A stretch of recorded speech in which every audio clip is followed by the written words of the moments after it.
Sasakyan na mahigit isang buwan na namahinga sa ilalim ng puno. Ayaw na daw umandar at hindi na binalikan nung unang gumawa. Ano kaya ang hinungdan? Panuorin ang video na to hanggang dulo. From San Vicente Bajo, tinuwing pa lang natin to patungong Lower Lobok, Oroqueta City. Kaya nga pagdating hinandos natin. So ayan mga boss, unit natin ngayon, Hyundai Santa Fe 2009 model. Inukab natin yung hood niya, saka sinimulan natin nilangkat yung mga parts niya.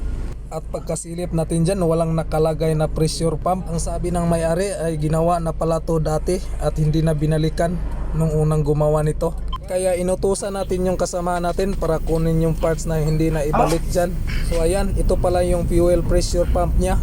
Nakita naman natin na kompleto lang lahat yung parts. At sinimulan natin unang ikabit yung fuel pressure pump nya. Pagkatapos natin hinigpitan ay chine-check din natin yung fuel nya kung mayroon bang lumalabas. Nakita naman natin na mayroong lumalabas na fuel pero mahina talaga siya. Kaya sinubukan talaga nating paandarin pero ayaw talaga umandar. Parang natutulog yung makina niya. At sa pagkakataong ito ay tinanggal natin yung fuel line galing fuel pressure pump patungong common rail niya para malaman din natin kung mayroon ba siyang lumalabas dito na fuel. So ayan, pinay-start na natin. Ayan, wala talaga.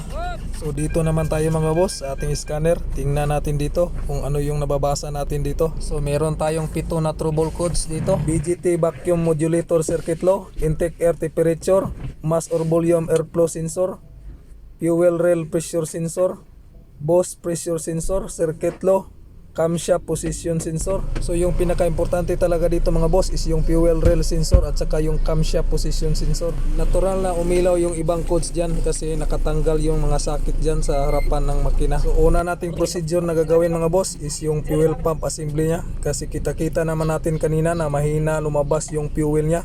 Kaya pinalitan na natin to ng bago. Kuhay ko nos tindahan. Okay. Ha?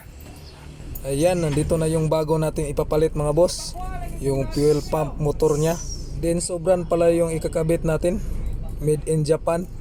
Sinusukat din natin yan kung pareha ba sila. Ayan, goods na. Kaya sinimulan na natin itong ikabit. Ayan, fast forward tayo mga boss para mas mabilis. Matumbok-tumbok yung problema natin. Tapos na natin ma-assemble yung fuel pump assembly nya. At ginamitan din natin ang paak dala sampak. So tapos na nating mailagay yung fuel pump natin sa kanyang tangke. Sinubukan na natin dito nang magkaalaman na kung malakas na ba yung pressure ng fuel niya. So ayan, kita naman natin na malakas na pumupugsit-pugsit. So dito naman tayo sa ating engine. So ayun, gasiret. Dito naman tayo sa ating fuel pressure pump. Tingnan natin kung mayroon na ba siyang lumalabas na fuel. So ayan, goods na. So balik na tayo sa ating trouble codes kanina mga boss. Yung nababasa sa ating diagnostic scanner is yung camshaft position sensor nya at saka yung fuel rail position sensor. At tinanggal na natin. Ganun na nga pag trip natin yung trabaho natin. Kasi alam na naman natin na sira talaga yon. Oh, palitin ni dito sa tindahan.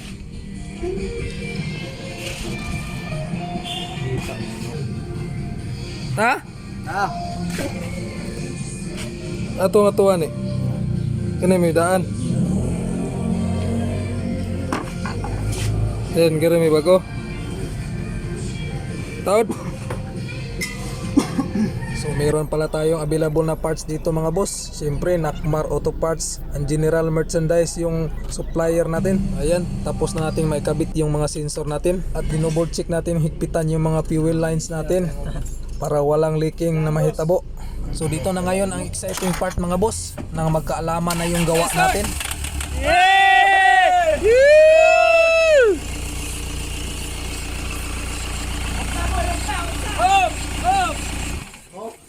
Start! Yes! Good job!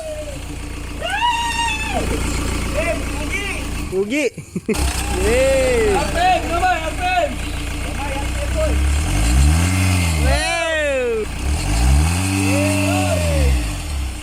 Yes! So punta naman tayo dito sa loob mga boss nang makita natin na malakas na ba sumutoy yung kanyang tunggoy-tunggoy ng RPM niya. So ayun, goods na talaga mga boss. Subukan natin paandarin ulit mga boss. Yan, umandar na. Tsaka yun, hanggang 5,000 yung RPM natin dyan. So alam na natin kasunod yan mga boss. Road test na natin. Yuga kayo eh.